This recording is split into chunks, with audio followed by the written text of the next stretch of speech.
Hi, everybody. Welcome. Beth Holland here from EdTech Teacher. Thank you so much for coming to join us this afternoon.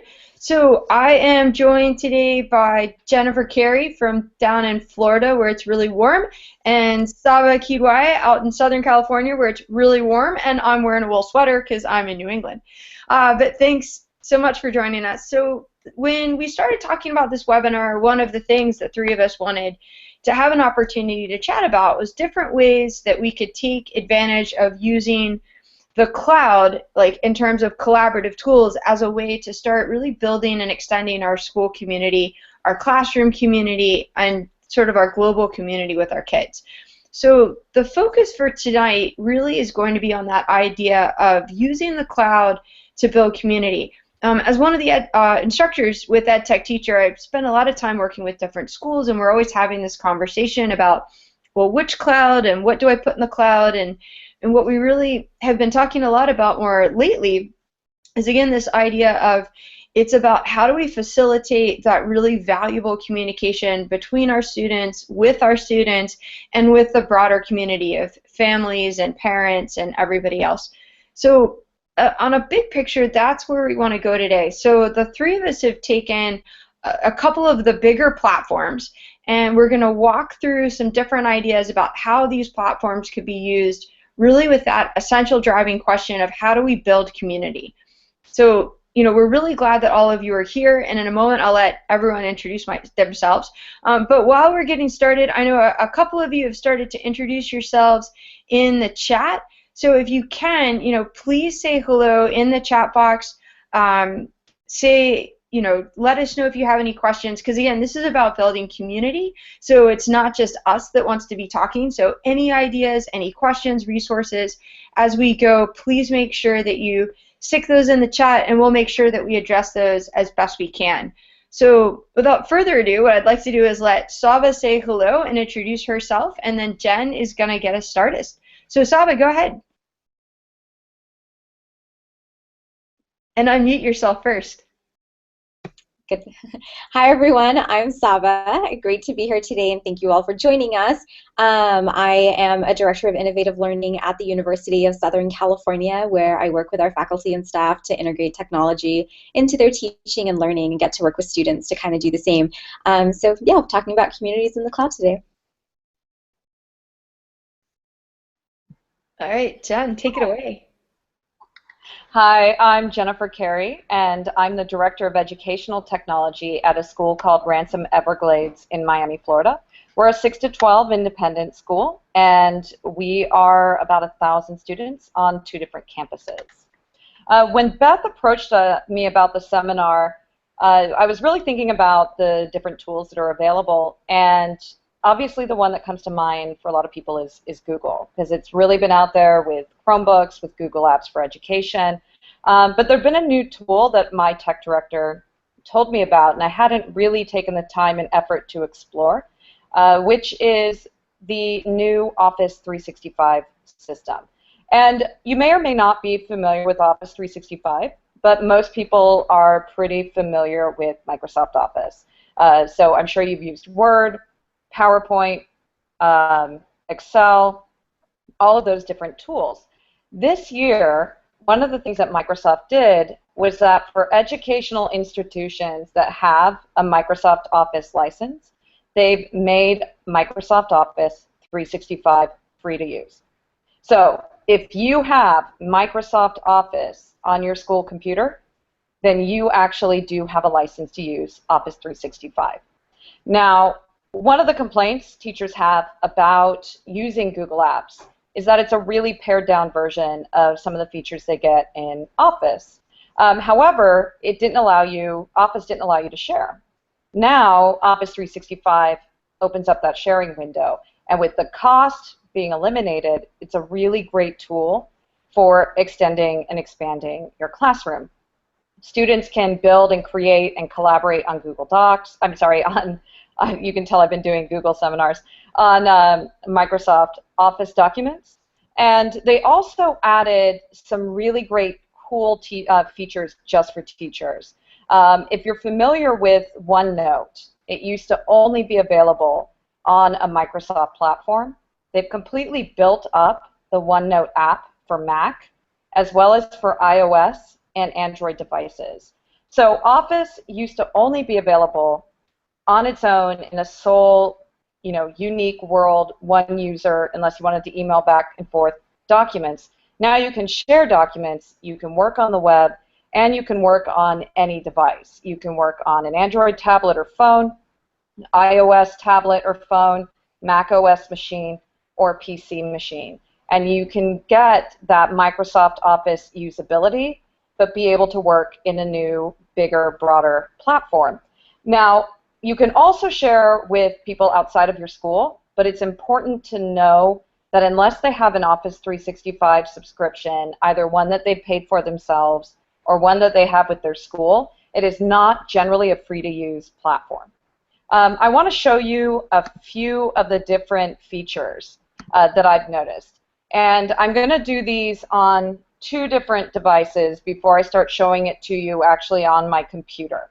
Now, I'm a Mac user, and the Microsoft Office apps on the Mac itself are not going to be updated to use with Office 365 until later this year. However, I have to say, playing these last few days with the iOS apps and the web apps, I've really been blown away about what these tools can do.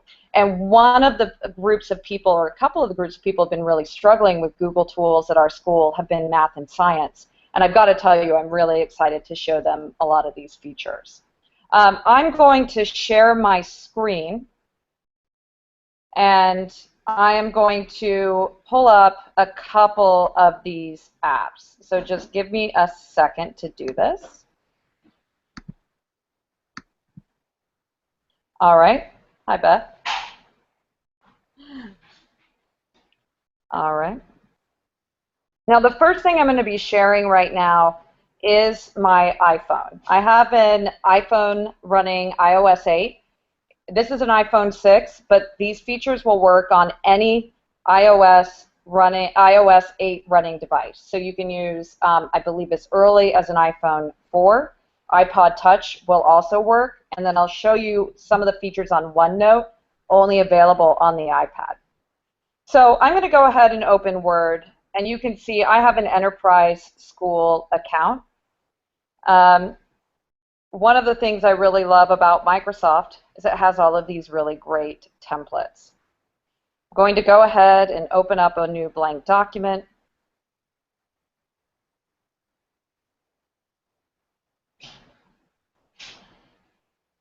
Now, I can edit in a lot of different features. You can see I can go ahead and change font, I can change size, bold, highlight, but it also has all of these other great Word features. I can insert a page, table, pictures, shapes, links, headers, footers. This is the same on Android tablets, Windows tablets if you have a Surface. Really, the features on this are great. And of course, very similar to if you're used to Google Apps, the little guy with the share in the top right. Now, my school is still configuring this.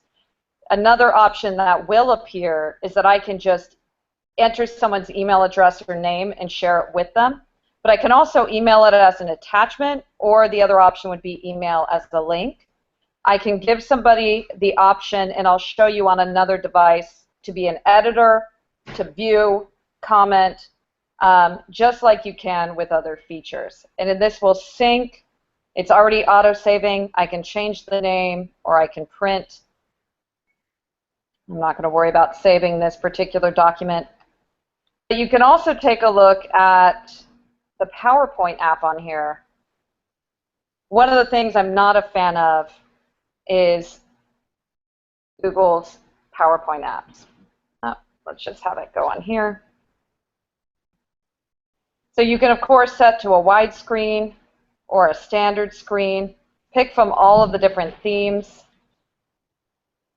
and you can create and edit the same way you can any other PowerPoint feature. Insert animations, transitions, shapes. You can also mark on it while you're presenting. So if I wanted to go ahead and type in here, and now I'm done. Close this. And I'm going to go ahead and present. Oh, did it disconnect? It will actually allow me to mark on here however I want, or clear all of my markings. It's really handy, so you can present from a tablet or from any other portable device that you have. The next one I want to show you guys that I'm most excited about and I think has the greatest potential in the classroom is a tool called Microsoft OneNote. Anyone who's used OneNote tends to really love it and really is upset by the fact that it wasn't available on Mac or iPad. Now I created my own little notebook here. You can add text, you can add files, you can add images. This is my to-do list. This is my dog, by the way. She's a mastiff. So my to-do list for the weekend: buy dog food, wash the dog, wash the bathroom after I wash the dog, buy more dog food. You can also annotate right onto anything here. I'm going to zoom in so it gets a little bigger. Now I will say annotation is really the best I've seen on a Surface device, but you can still annotate pretty effectively. So you can mark up students' papers, you can handwrite your own notes. It does have OCR, so you can tag and search. You can insert live links, and you can also collaborate with other people. Again, I don't have this configured properly just yet, but I would be able to add a collaborator and do a full shared notebook. And you can see with OneNote not only documents, typing, to-do lists, you can include presentations, tables, graphs, images. These are some really great tools for use in the classroom. Hey, Jen. Let me go ahead.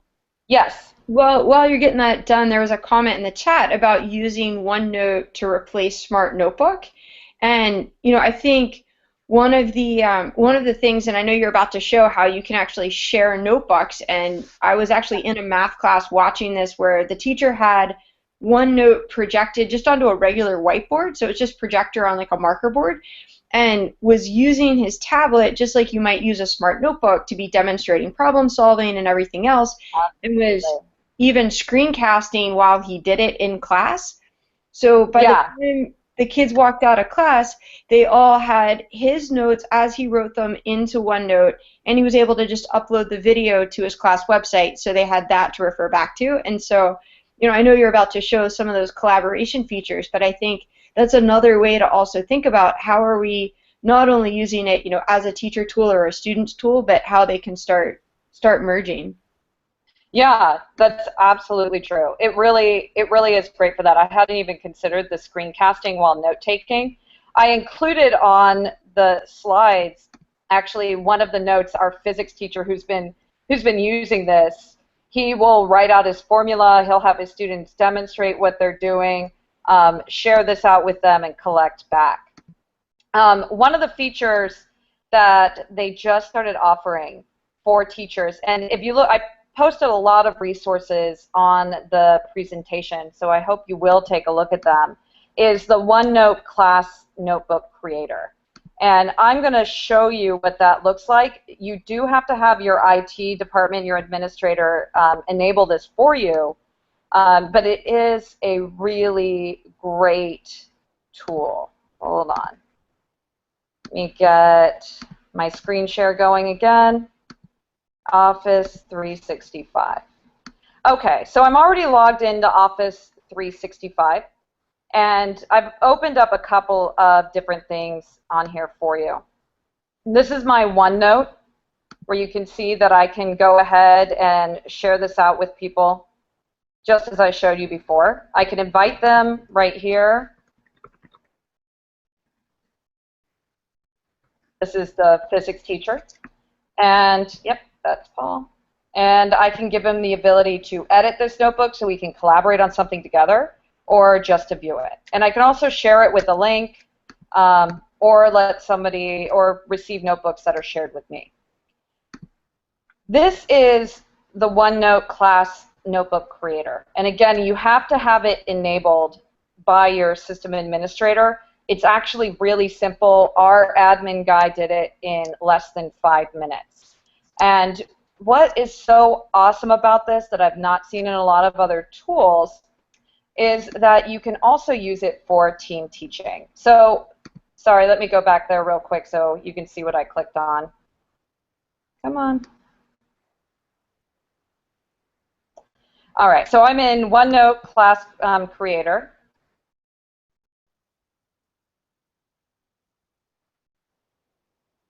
My wireless is being a little slow. We're having some storms in Miami, so bear with me. It actually is quite fast, so I know this is my internet.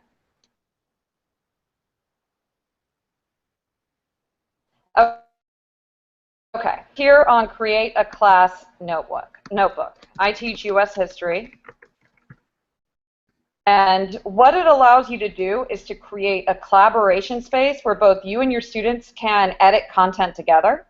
You can post a content library, material you publish for your students to view, or that you can allow them to kind of download and edit on their own so they're not editing all the material, as well as student notebooks, private student notebooks for each student. So if you have your kids keeping lab notebooks, if you have them writing journals, if you have them, just keeping in-class notes that you can go in and take a look at. You can also, if you team teach, or if, like we teach 4 sections of U.S. history at the same level that I teach, I can actually add another teacher who can then collaborate on this material as well, enter student names, and then I can add these different private spaces for handout, class notes, homework, quizzes, and then I can even add my own new section. So, weekly journal. And then this is going to show me what the notebook is going to look like for students with different sections, their collaborative space, their content library, and then I can create the notebook. This is the teacher's notebook, and this is what the student notebook looks like. It's a really great tool. And then back in the Office 365, this is where students can create and edit Word, PowerPoint, Excel, all of these other great features. You can see the documents over there. It saves live, it syncs live, so you can access this material anywhere, expanding that classroom outside of the 4 walls, eliminating that email back and forth, and really allowing students to collaborate and share across devices. One of the last things I want to show you, if you let me, stop sharing, sorry, is another release, if you look at the slide, called Office Lens. And I'm not going to screen share this because it doesn't work very well. They added a brand new scanning app. If you're a fan of Evernote, Evernote has a great scanner, and I think Microsoft might have just lifted the scanning tool from them. So it'll work the same way. You can take a picture of notes on a board, notes on a notebook, any type of image, upload it to your OneDrive, add it directly to your OneNote notebook. It has OCR, meaning that if you take a picture of words written, it'll run a character recognition program, so that if I go, oh, where were those notes on the Civil War? I can just search Civil War, and it'll pull up everything that has that phrase in it, including handwritten notes. And it allows students to include their own images inside their notebooks or their presentations or any other work that you have them doing. So I showed this to our physics instructor. He's going to have his kids start taking pictures of their experiments and incorporating those into their lab notebooks. And in physics, they use Excel because Sheets doesn't work for all of their equations they want to do. They can keep all of that together in their science notebook, and he's no longer carrying 40 notebooks up and down flights of stairs. He can now look at these electronically. The kids always have them in hand. They can collaborate when one of them is off on a bus trip. And then they can also work with the University of Miami has a great marine science center here. They also have Office 365. And so we are exploring doing some remote collaboration with them as well. So I have to say I have never been a huge Microsoft fan. As I said, really great with Google Apps. I'm doing this on a MacBook. But the new iteration of Office 365 with the new teacher tools has really impressed me for its ability to, incorporate so many different types of media, for being able to do handwriting in a really great way, and really being able to open up the classroom on lots of different devices, lots of different tools with a web connection, or being able to work offline and reconnect. So if you are a Microsoft, if you do have a Microsoft license, this is a great one to explore as a school, or just in your particular classes, or collaborating with your peers. I mean, heck, the team teacher thing alone, I don't know if Sabba or Beth, if you guys have seen that in other tools, but I have not. And it's a great feature. I mean, it's funny you mentioned that they just added the ability to team teach with Google Classroom. And so that's been a hangout. But I will say it's nice knowing like how seamless this is. And I'm with you. I've done a lot of work with Google Apps, and a lot. I'm on a Mac right now, but I'm also starting to explore what's possible, because Office 365 is it's a very different product from Microsoft. And the one time I've seen it used really well was just this one school up in Massachusetts. And the other thing that was so nice was knowing that the teachers had created these notebooks with their students, and the students were sharing their notebooks. What was so nice on the day I visited was actually how little the students used the devices in class, because they were so focused on the face-to-face interaction and like really building that classroom community, and then knowing at the same time like everything was available when they walked out the door. So their notes could be shared.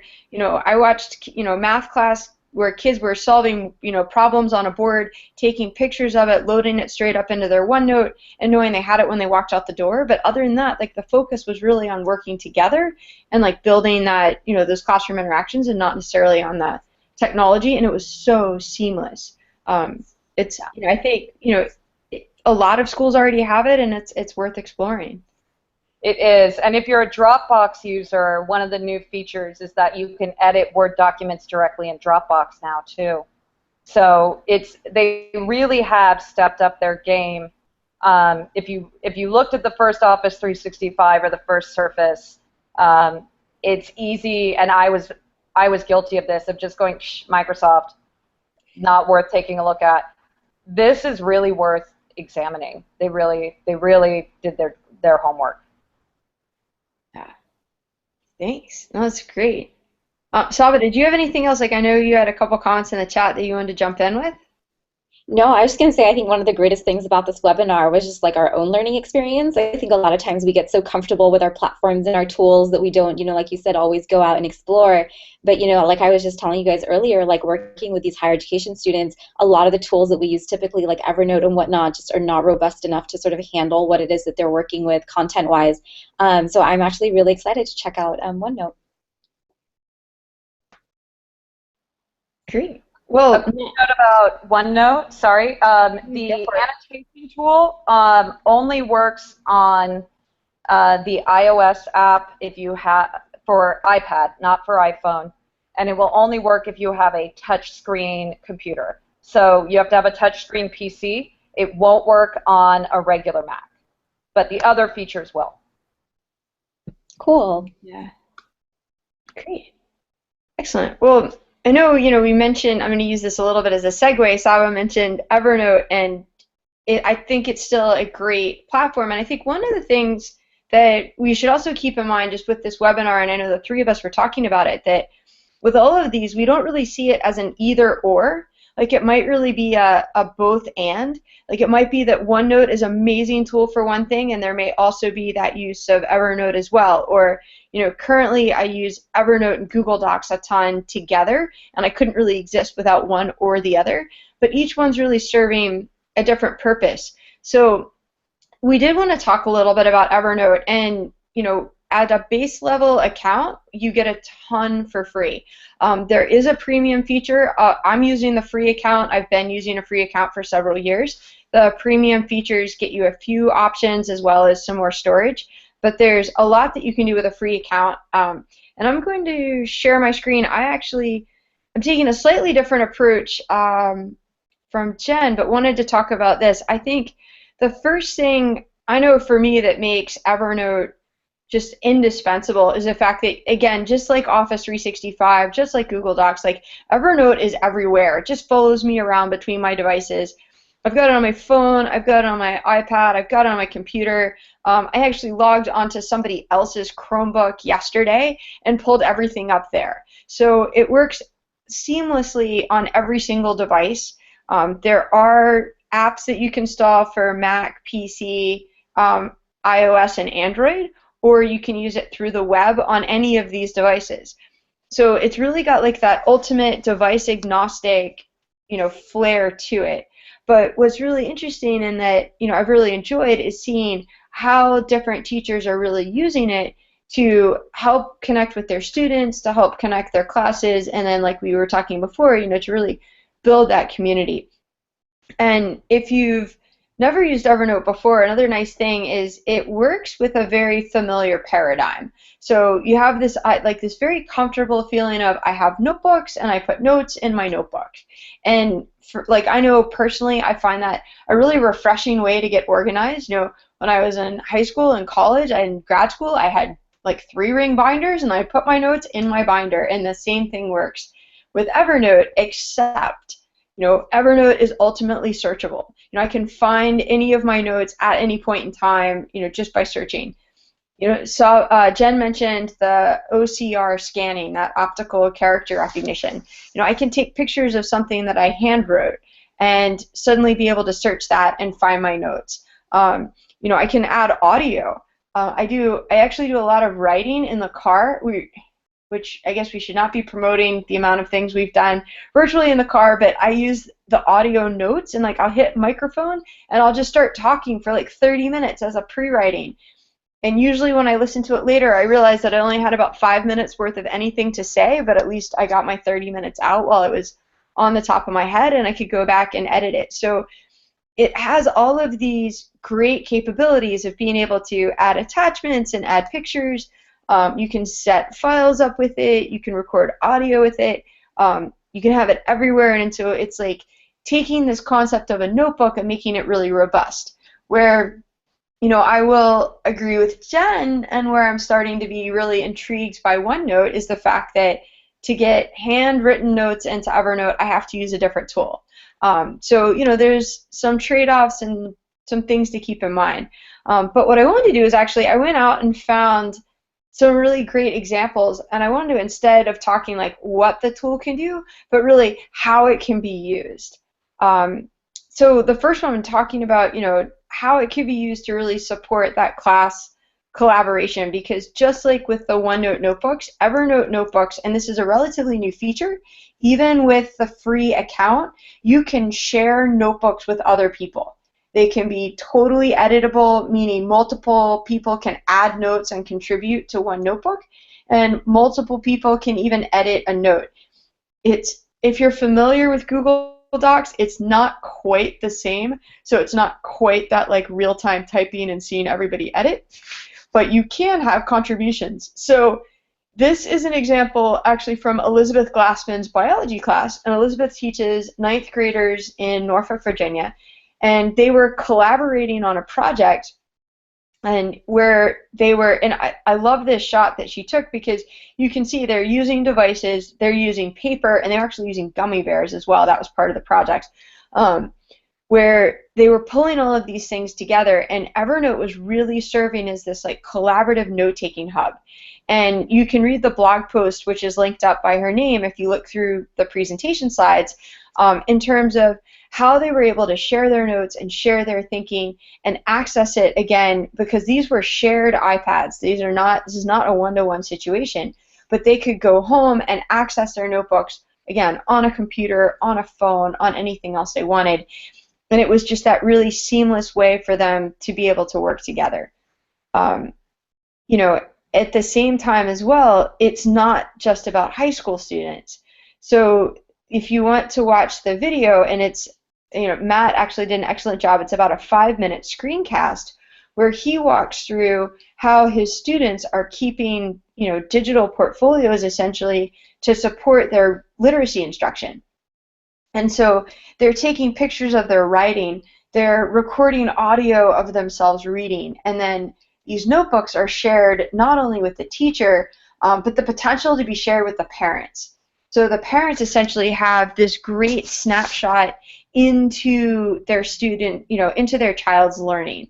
And, so often a parent really has, at the end of the day, they're not quite sure what went on in school, or, they ask their kids and they go, hey, what'd you do in school today? I don't know, nothing.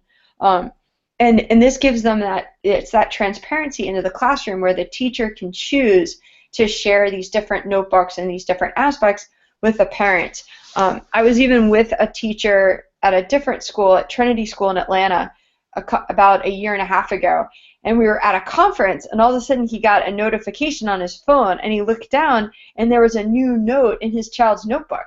And so he was able to say, hey, look, this is what my kid just did in school today, right there on the fly, because the teacher had added it in. So you've got this ability for the students to not only connect with their content, but starting to share with their teachers, and then having it shared, out a little bit broader in terms of being able to share it, with the parents, and to really start to bring them into the classroom. And again, I don't have this one as an example, but there's a teacher in Tennessee at the Ensworth School, Virginia Voigt, and she even uses Evernote to create almost like a digital portfolio of reading fluency. So she has a notebook for every single one of her kids, and periodically throughout the year she'll sit down with them and they'll take a picture of something they're reading, and she just records the audio of the students being able to read. So when she sits down with a parent at parent conference, she can say, look, this is what your child sounded like in September, and this is what your child sounds like now in November, and here's what they sound, to be able to show that progression and that growth, and know that it's not only allowing the students to make those connections to their own learning, but it's beyond the walls of the classroom.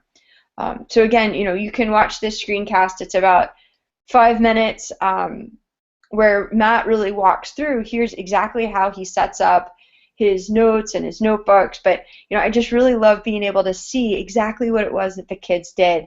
You've got their pictures and you've got their voice.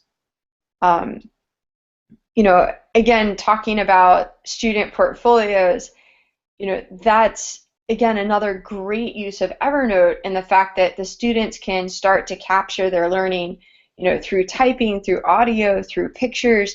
When you use Evernote on a computer, or a Chromebook, so whether you're, through the web on a Mac or a Windows, or on a Chromebook, or using the Mac or the Windows Evernote app, I mean, it's really everywhere.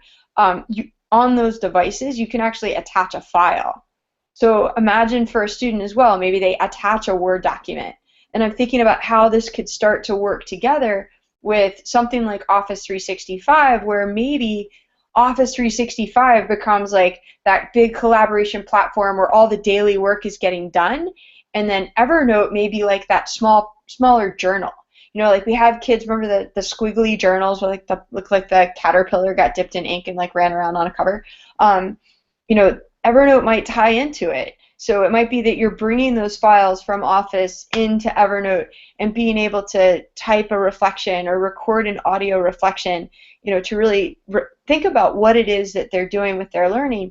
And that, again, they have that choice where it could be, and I'm using a lot of like choice and could be's, but it could be shared with the teacher. And now the teacher has this instant view into what the students are doing, from the comfort of their own home. Because, I know when I did journaling with my students, I would pick up all of, the big giant stack of journals and take them home. And inevitably, I'd have a student say, when are you going to give those back? Like, I want my journal back. And with something like Evernote, you can have that collection moment. You can make that connection to the student, but you're not taking the tool away from them because you can see it at any point in time. And it really, gives that opportunity. And to also see, how is this student working best? Are they using audio? Are they using handwritten notes? And it just gives a lot of flexibility for how to build those relationships, again, both with the student to the content and with the student to the teacher. And again, as a choice perhaps the parents are also shared on that, or maybe even a broader community. Imagine the grandparent or the aunt and the uncle that might not be, in the same town or the in-state or in the same state. And now there's that option of being able to share out to a broader community, if the student and the teacher chooses to. So, again, just trying to think through different ideas. I love this one from, I will apologize to Kate P. I don't know how to pronounce her last name, so I won't kill it right now. But to think about, not only, using it as that tool of being able to connect, with the students, but maybe even to be able to connect professionally. So she has a great blog about the organized classroom, and she has some fantastic examples about using it really more about like professional organization and communication. So making a class calendar in Evernote and being able to share that with all of the parents so they know what's going on, and then every time she updates the calendar, they can automatically have it updated. To avoid like digging into the nitty-gritty, there's a bunch of slides in the presentations below the video that will show you how to find all the sharing links inside of Evernote. Because you, just like Jen was showing us with OneNote, you can share an Evernote note with anyone even if they don't have an account. So a teacher could essentially set up a class calendar and send a link to all of the parents and say, just bookmark this link and come back to it, and that's always going to be our updated class calendar. Or maybe they have, a set of resources, and they say, bookmark this link, and anytime you're looking for my resource notes or my class notes, you can come right back to this spot inside of Evernote. You can share an entire notebook. So a teacher could essentially give all of the students or all of the parents, administrators could give this to teachers, but a notebook full of resources, and it could be, calendars, it could be meeting minutes, it could be class content, it could be, homework assignments, whatever it is. And again, even without an Evernote account, it's possible to see everything. So as a teacher, you've got, again, this very familiar organizational platform, but it's opening up this entire realm of possibility in terms of how you might start to connect, with essentially your stakeholders, your students, your colleagues, your parents, and beyond from there. I know a lot of times I've gone to conferences and taken a lot of notes in Evernote and then been able to even just like tweet out a link and say, hey, these are all the notes I took while I was sitting in sessions, and if anybody wants them, you're welcome to them. And maybe Sabba takes them, because she might be my one person who's ever read my notes before. But at least I know that it's a possibility. And so I think I have one more, use of Evernote, and this one is from Miguel I'm not going to mispronounce his name, Goulin, I think, who is a school administrator. And he has a wonderful blog post, and again, you can, in the slides, all of this is cited, and you can click on the links to read the actual content, where he uses Evernote as a way to really build his relationship with his teachers for when he's doing walkthroughs. So he has a number of different like walkthrough checklists that he's built in Evernote. And when he goes into a teacher's classroom, he's able to fill out the various checklists and make notes of all of his observations, but then it's instantly shared with that teacher. So they have a common document that they can sit down and they can discuss. The teacher can organize into their own notebook. And now, even professionally, think about being able to have essentially a notebook of observations. I know that I was observed a number of times when I was teaching, and I couldn't tell you now where any of the observation notes are. I think they got handed to me on paper, maybe they got emailed to me, but I have absolutely no record beyond what I might remember of those observations. And maybe there's really valuable information in there, I have no idea.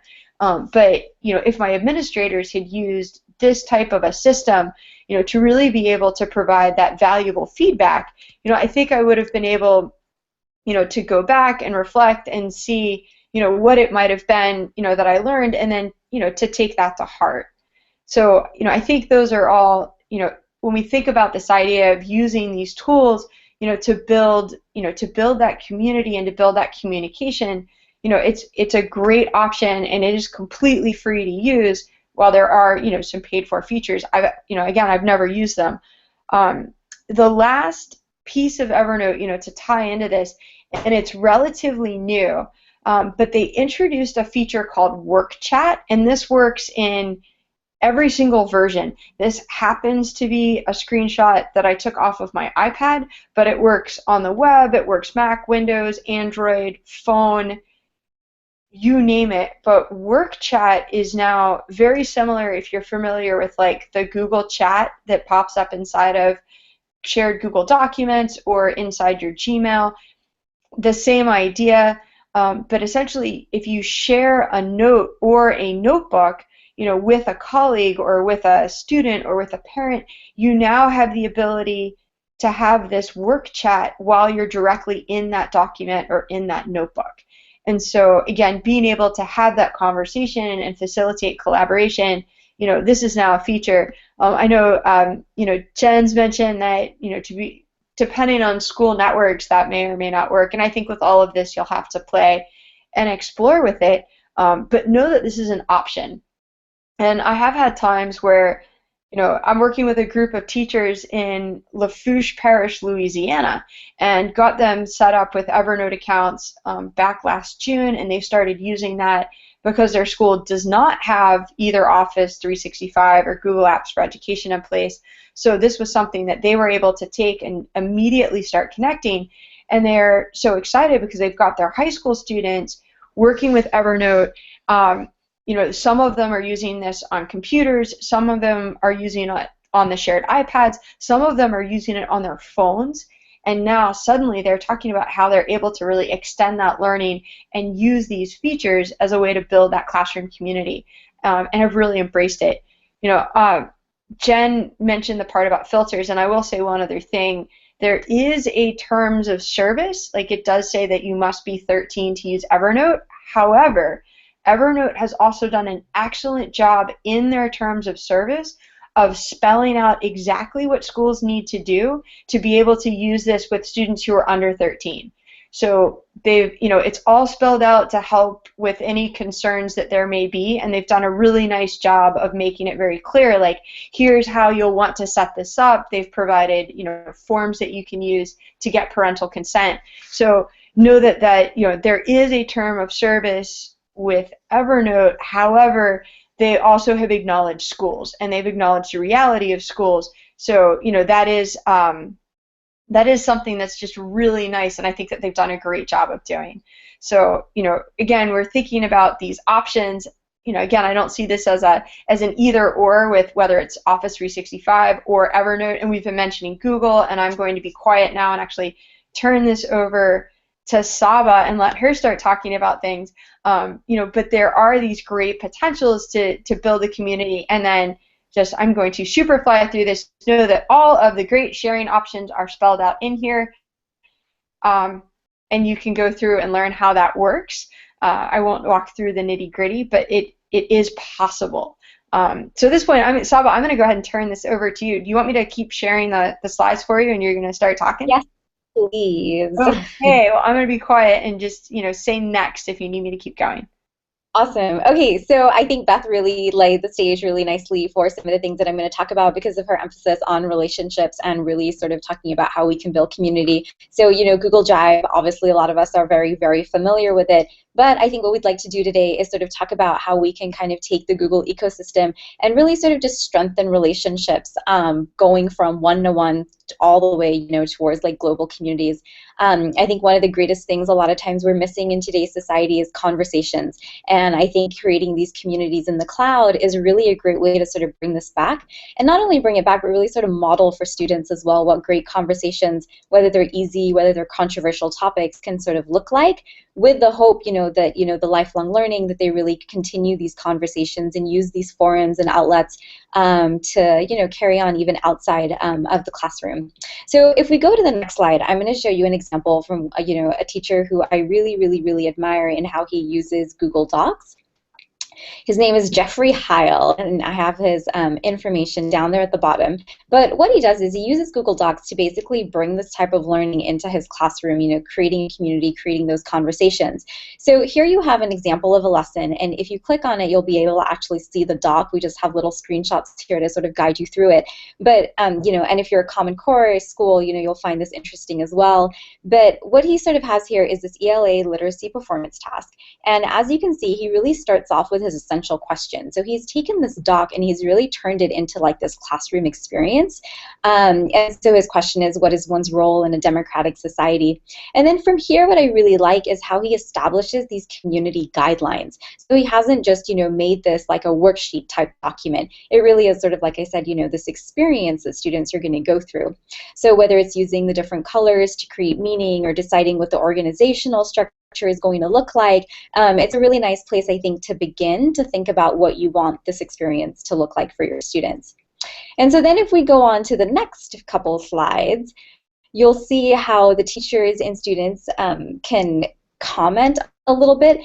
He kind of breaks down the questions a little bit more for students. So, you know, he has that big driving one, and then, you know, over here you can see he's got a few more essential questions talking about learning targets, success criteria. So again, really sort of establishing what the community guidelines are going to be for this particular assignment. And then if we go ahead and we switch to the next couple of slides, one of the things you can see is how he's, you know, oh, this is actually from Beth, but you can see how you're able to use comments to actually be there side by side with the students to, you know, really sort of give them the feedback that they need on their different ideas, really helping them organize their ideas and just guiding them, you know, thinking about different things. And I think that's what really sets this apart from a lot of things that we used to do previously, was the ability to really sort of guide students through academic thinking, especially when it comes to difficult issues.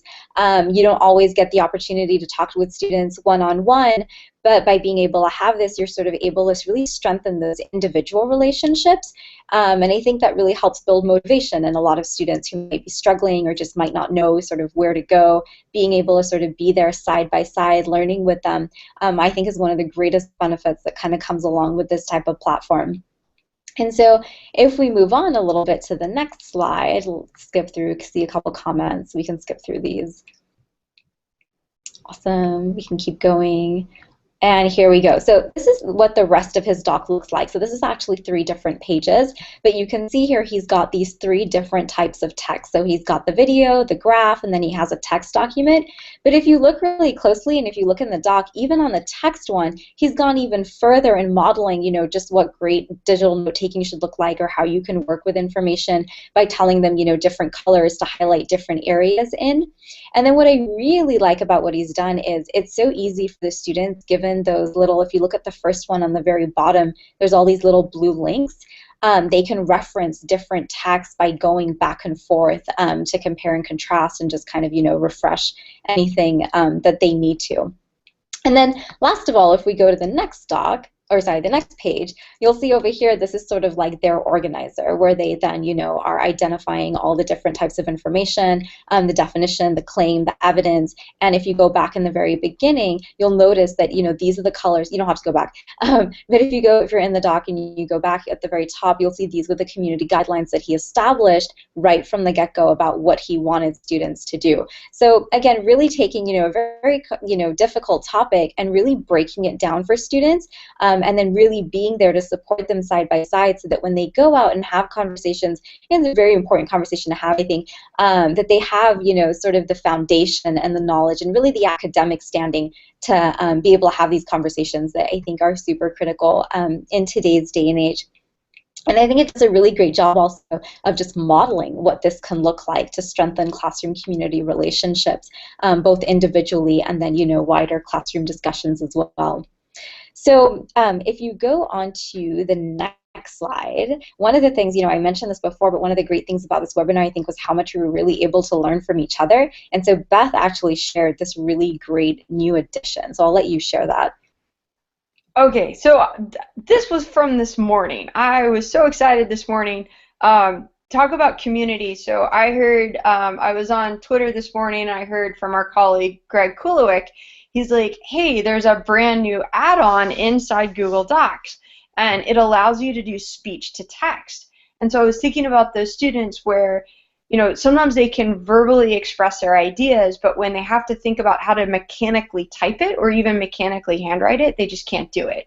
Or those students that might have sort of a print disability or, you know, some, whether it's dysgraphia or anything else, like that opportunity to be able to have speech to text. So then somebody else whom I don't know came back and said, well, how well does it work? So I decided to test it out, and I created this quick little screencast, which I'll just hit play and then sort of talk to you for a second. But basically, I go into my add-ons, and in speech recognition, you go to start it, and then it does its little cranking thing, and it pulls up the speech recognition pane. And by the way, as I made the screencast, as I tried to figure out how it worked, and you hit start. And then I had to hit the little allow button in the top, and my volume's not turned on, but you would hear me actually talking into it. And then when I hit stop, you'll see that it pops it straight into my document. Boom, there it is. And it was really quite accurate. I did one more sentence where, you know, talking about how well did it work, and you'll see that there's only one mistake. You do have to speak like really clearly and really slowly. A speech pathologist once told me she tells her kids to talk as if they're news anchors, like, and tonight, this is what we're going to do, like, very clear. But then you'll see when this pops in, I got a fair amount of text, and it was pretty accurate. So this is just one more thing that was new, and I just think about those kids that, you know, they feel like writing puts them at such a disability, and now this opens up doors. So that was it. Yeah. Cool. And, you know, speaking of kids, in our next example, what I really like is, you know, I think a lot of times when we're using these tools, we always think about how we can use them as a teacher, sort of facilitating this experience. But I think this example really stands out because this teacher, Mark Enstrom, has given his students such ownership over what they're doing in terms of, you know, creating classroom community. And again, really just sort of, I think, modeling another great skill that they can have. And so the link is in here. You know, it's a little bit of a long video, but definitely go back in and watch it. He does a great job of showing how his students, you know, kind of collaborate together to create classroom notes. And just to keep us on time, we'll go ahead and move on to our next and last example. And this one I think is a little bit unique in that, you know, one of the things I think we often forget is that with being able to use these different platforms, building these communities in the cloud, it's not limited just to one individual. You know, we can have multiple people working on different projects, you know, taking their iPads, being in different places, and sort of bringing, you know, information back into one hub. So in this example, you know, I'm going to show, if you go to the next slide, this next project was really a favorite of mine. You know, we're one-to-one with iPads. But over here, what we did was really sort of take a project that was a windshield survey, which is basically where students go out and do a needs assessment of the community that they, you know, are looking at. And the objective here is really sort of twofold. The first one is, you know, we're trying to get our students, their graduate students becoming physician assistants, to sort of really develop a relationship with their patients where they understand their needs, and not just sort of the medical, the health ones, but really understand the background of the patient, the community the patient comes from, so that they're able to align, you know, treatment, health, and wellness all together. And the second one is that these activities sort of align more with our mission as well. We want students to be primary care providers, you know, who are working in underserved areas and really understand the challenges that those communities face. So this project actually used to be a 30 to 40 page student paper. And when I first heard about it, you know, the first thing I thought was, you know, well, why not change the way in which the students are sharing the information that they're collecting? So we changed it up, and basically what students did was they used their iPads to go out and capture about 10 to 15 minutes, or capture more, but ultimately put together 10 to 15 minutes in a documentary format, highlighting the different areas that they were looking at and studying in the community that they were assigned. So with the group projects that you can see here, you know, they have all of their different things here. All the different students are in here, but the teacher is in here as well. And I think that's what really sort of made this really unique for him, was his ability to sort of go back in, check out of what was going on. And so if you go to the next slide, you'll be able to see that in here they have all these different video clips, these different sound files that all of them were collecting, you know, and sort of curating here in this folder. And then when they went back to go create their documentary, you know, using their storyboard as a guideline, they were able to pull all of this footage into, you know, one final piece. typically, you know, the professor wasn't always able to grade those papers and really give them the effective feedback that they needed on a regular basis as they were going through it. But by using this, he was really sort of just really able to be there with them sort of each and every step of the way. And then what was really cool about this was when they were all done, they were able to sort of create them all into this iBook, which now they are able to share with other healthcare providers in the area. And not only that, really sort of, you know, over time, as you know, we have like our 5th-year students, 6th-year students doing this over time, being able to sort of track the community's progress and seeing, are things getting better, you know, are things getting worse, you know, what areas need improvement and whatnot, to kind of, again, just create those conversations, you know, with community members instead of, you know, a lot of times I think we talk about people. This kind of gives them the opportunity to really talk with them and really highlight some of their voices. And then on our next one, we'll skip the example as well. I was a little bit short on time, but again, it's there for you to be able to view. And then if we go to our next one, we've seen, you know, sort of how we can do one-to-one, you know, students in the classroom. We talked a little bit about how to engage students in local communities.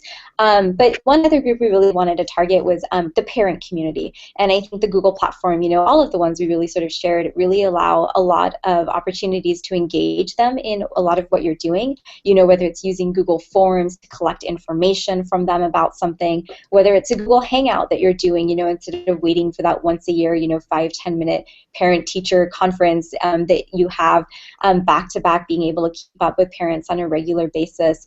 Whether it's a hangout on air, sort of like what we're doing with maybe like monthly updates for your class and what's going on, or whether it's really, you know, sharing a folder in that Google Drive, you know, having each student do that so parents can stay up to date with what they're doing. There's just so many different options that, you know, we've sort of really only scratched the surface here. But I think one thing that, you know, kind of stands out through everything that we've said is just the importance of creating a strong classroom culture and community, regardless of the tool that you're using, really sort of using these to strengthen relationships, I think, and building communities in the cloud, I think, can go a long way in helping us do this. Yeah, I mean, Sabba, you mentioned the Hangouts on Air. I talked to a 4th grade teacher today who's in Maine, and we did a Google Hangout. We've never actually met in person. And then one of the things that was really cool, he was telling me how his 4th grade students have a radio show that they do by Google Hangout on Air, and they broadcast it out. And so, you know, they're in, you know, up in, I think he said Orchard Beach, Maine, and they've got, you know, they'll collaborate with schools all over the place to have radio show guests on their Google Hangouts on Air. And he's really using it to connect the students with other kids. And it's, you know, like you said, all of these platforms give you so many different opportunities to think about, you know, how do we really build those meaningful communities in order to let the kids start to, you know, gain these valuable experiences. Yeah, no, definitely. There's just so many options. Yeah, so I mean, we're right at sort of our, I'm going to stop presenting for right now and have it be a human being again, although it got a little dark. Sun's setting, it's cloudy outside. You know, but just to bring this back, and I think, you know, we did want to make sure that, you know, we had that opportunity. If there's any last questions, you know, if you want to go ahead and put those into the chat, you know, but again, with all of these platforms, whichever one you choose or however you choose to put them together, you know, really think, you know, we wanted to make sure we, you know, there's a lot of talk about, oh, well, we're connecting and we've got everything online, but what we really wanted to talk about is how do we make those really valuable, like, personal connections and being able to extend the classroom. So, you know, I want to thank Sabba and Jen so much for being able to be here. Apparently Jen's in the middle of, like, massive thunderstorms and is worried that she might lose us, and, well, Sabba's somewhere nice in California, and it's dark and going to rain here. So I do want to make sure that, you know, we thank all of you, and, you know, as well, you know, thinking about our community here at EdTech Teacher, you know, you're all obviously on our website right now. We've got, you know, a really active blog. I put it in the chat, but we share a lot to ETT iPad and ETT Google, though I feel like we might have to start an ETT Office one of these days. If we get enough people starting to use it. So we're trying to build this community, and we do have a lot of upcoming events, so hopefully you can come join us there as well. You know, but we run summer workshops, so if you're looking for ways to get hands-on with any of these different platforms, you know, we'll be in Atlanta, Boston, Chicago, LA, and Menlo Park, which is just outside of not outside of California, it's in California, just outside of San Francisco this summer, and I'll put the link in the chat, but, you know, at ettsummer.org, we've got lots of things, and then our next iPad Summit is next November, so if those of you that might be thinking, tablet devices. And we like to say it's an iPad Summit, not about iPads. So you don't have to have an iPad and come. We'd love to be able to see you. And then these webinars will continue again next week. So we've got Sean McCusker and maybe some other special guests. We're working on that to talk about student creativity. So I hope you'll all join us again. Sabba and Jen, thank you so much for all of your hard work and for all of your great insights. I'll let you both say goodnight, and then we'll see you all soon. Good night, everyone. Thanks for coming. Great. All right. So thank you again, and we will see you soon. Have a great afternoon or evening. And again, this webinar is recorded. You will get an email follow-up, and the slides are below, so we hope you enjoy the resources. Thanks very much, and good night.